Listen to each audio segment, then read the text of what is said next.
अंधेरी रात थी, खामोश गांव और आसमान पर वही अल्लाह। इस गांव में एक लड़का रहता था।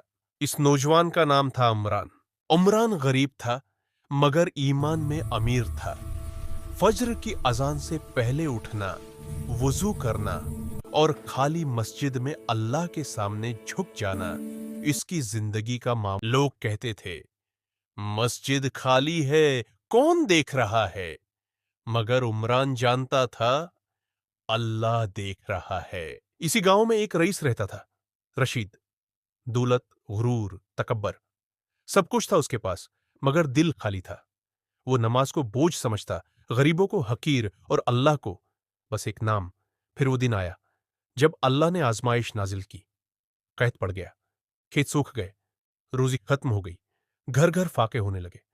अमरान के घर भी चूल्हा बुझ गया। मां ने सब्र का दामन थमा और बस एक जमला कहा, बेटा, सब्र वो इबादत है जिसका इजर अल्लाह खुद देता है। एक रात अमरान टूट गया, सजदे में सर रखकर आंखों से आंसू बहाते हुए बोला, या अल्लाह, मेरे पास तेरे सिवा कोई नहीं। अगर तूने मदद न की तो मेरा हाल कौन देखेगा? और अल्लाह दुआ सुनता है। उसी रात गांव में आग भड़क उठी। रशीद का अनाज का गोदाम शूलों में घिर गया। लोग डरते रहे, कोई आग के करीब न गया। मगर उमरान, वो भागा, जान की परवाह किए बगैर। पानी के मटके उठाए, आग में दाखिल हुआ और कई बोरी अनाज बचा लिया।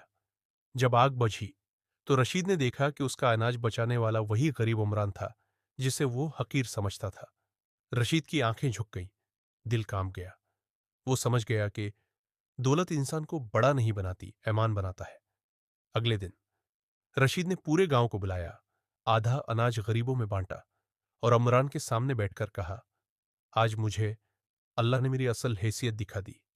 अमरान ने सिर्फ इतना कहा, इज्जत अल्लाह देता है, हम तो सिर्फ बंदे हैं। वो दिन रशीद की जिंदगी का मोड़ था। वो मस्जिद आने लगा, नमाज पढ़ने लगा, गुरूर छोड़ दिया।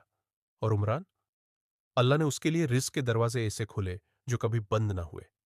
क्योंकि जो अल्लाह पर भरोसा करता है, अल्लाह उसे कभी तन्हा नहीं छोड़ता। कुरान कहता है, बेशक अल्लाह सब्र करने वालों के साथ है।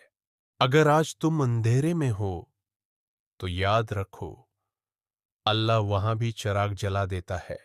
अगर वीडियो अच्छी लगी है तो लाइक और सब्सक्राइब करें। बील